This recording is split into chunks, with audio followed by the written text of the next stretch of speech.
Yeah, again, listening to his speech, initially I thought maybe I was sitting back in Washington because it was like driven to a U.S. audience. But I think he did connect to the people in the audience, and also he will connect in the next day onwards too, because obviously he's come from a long flight, but he still has a lot of energy. I thought he did a very good speech. Anand said today was a better speech that President Obama gave, but I think it'll be not just the speeches, it'll be the substance. It's not just the form, and the discussions that he has, the meetings that he has. I think those are going to be much more relevant too. Right, Anand. I mean, just talking about the touch and feel, his body language. Of course, he is the ultimate politician. Straight after his speech, he came straight down, shook hands with everybody, spent time, talked to Milind Deora about blues in Chicago.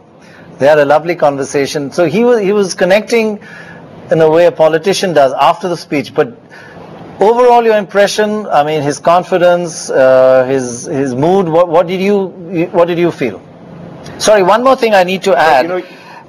We've just heard that the Indian Prime Minister is going to personally meet, he and his wife are going to personally meet President Obama at the airport. Now, he's only done that once before. It's very unusual. So they're trying to make a connect. But first step today, was a connect made? Yes, and Pranay, you referred to that earlier meeting that I had which was a group of CEOs and entrepreneurs. There were about 7 of us who met him, and he strode into the room full of energy, didn't show any sign of jet lag. I think he was determined to demonstrate that he was not in any way enervated or had become weakened by the election fiasco or the election loss that he suffered. That's because he's full of good humor. Because he's a young man like you, right? That's the reason. We'll discuss that later, Pranay, about how one keeps young and stays young. I think I'll take some tips from you on that. But I think you referred to body language.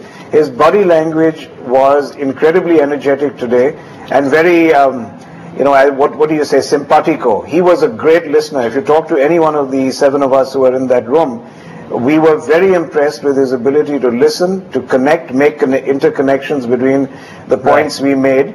And I think you asked, did he strike a chord? Yes. Well, frankly, he bowled us over with his intelligence, his attentiveness, and his intelligence and ability to extract the right message from us. Now, let's hope the jet lag doesn't hit tonight, and that if he keeps up that energy and the next 2 days go well, he's certainly going to touch a lot of hearts in India.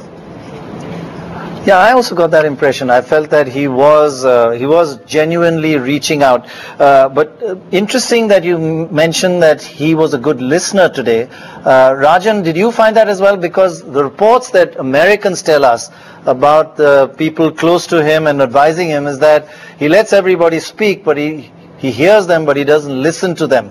Do you feel he was just hearing you and not listening, or there was genuinely he was absorbing what you were saying today?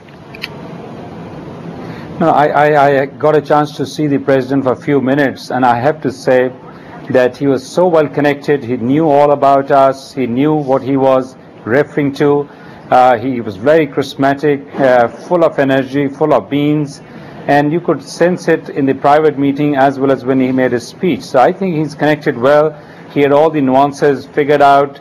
He spoke about Mumbai's spirit. He spoke on terrorism. He spoke about the Indian ink. I think he's well connected, and I'm sure in the coming 2-3 days that he's here in India, he is surely going to charm India, as we see from today's visit. Right.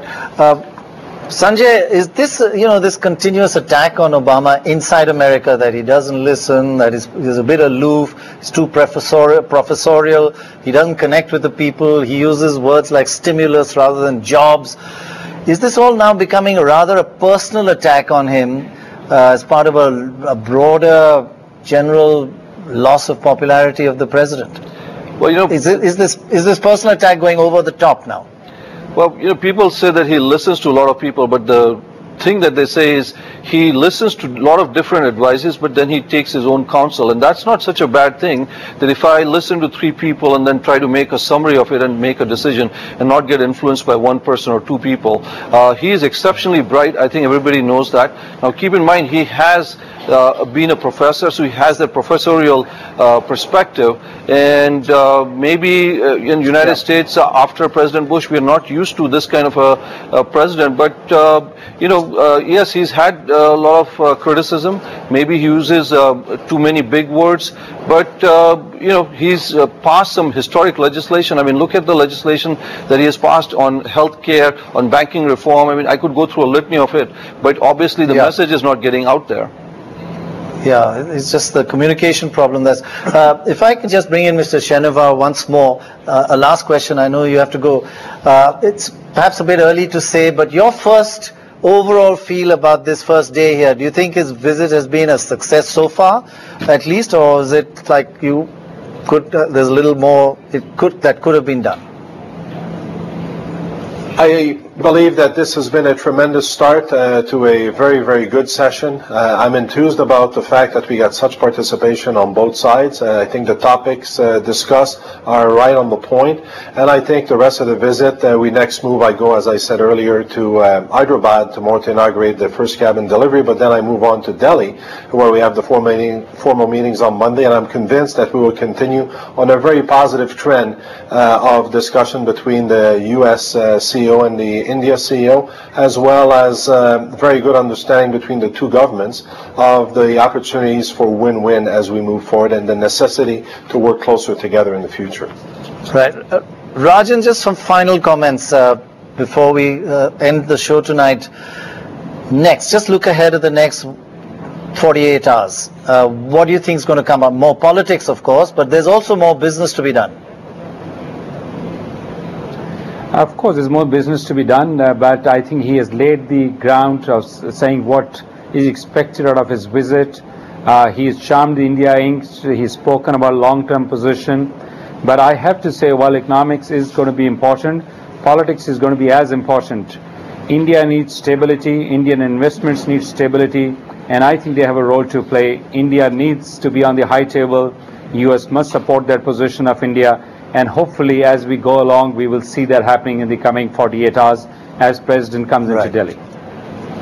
Okay, raising expectations. I hope people, everything eventually is compared with expectations in life, not with reality. So let's see how this visit actually measures against the expectations. But one last comment from you, Anand, on is India ready to be an equal with America? Because that earlier comment which struck me both at the conference and what you said earlier today, that we just wanted, what's he bringing for us? What are our handouts? But here he's saying, look, you've got as much to give us. Is India psychologically, mentally ready to be an equal and accept this visit on those terms? I hope we are, Pranay. You talked earlier about our age. I'm not that young anymore, and I don't want to keep waiting too long until we are ready to be equals. I think we are. You're a bacha. Think we. Thank you. I hope my wife is listening somewhere to this. But frankly speaking, I believe Indian companies are ready to step up to bat, ready to bat as an equal opening batsman along with the US and whatever the match is going to bring for us, this future match. We're ready, I think. I think Obama's trip is wonderful in a sense that it will hold out a mirror to us. And after all the noise and the controversy has died down, we'll sit back and we say, the president of the most powerful nation in the world came here and he talked about the Indo-US partnership being the defining one of the 21st century, and he wanted us to make concessions, and he talked about equality. Well, we must be equals, and I hope that will be a watershed when we start behaving like people who deserve a place at the high table. I think that's a great way to end. Thank you very much, all of you. Thank you, Anand. Thank you, Rajan. Thank you, Mr. Sheneva and Sanjay Puri. Thanks very much indeed. Well, we leave you tonight with these lovely shots of the First Lady with children of Mumbai, just having fun. Thanks for watching. Good night. Bye-bye.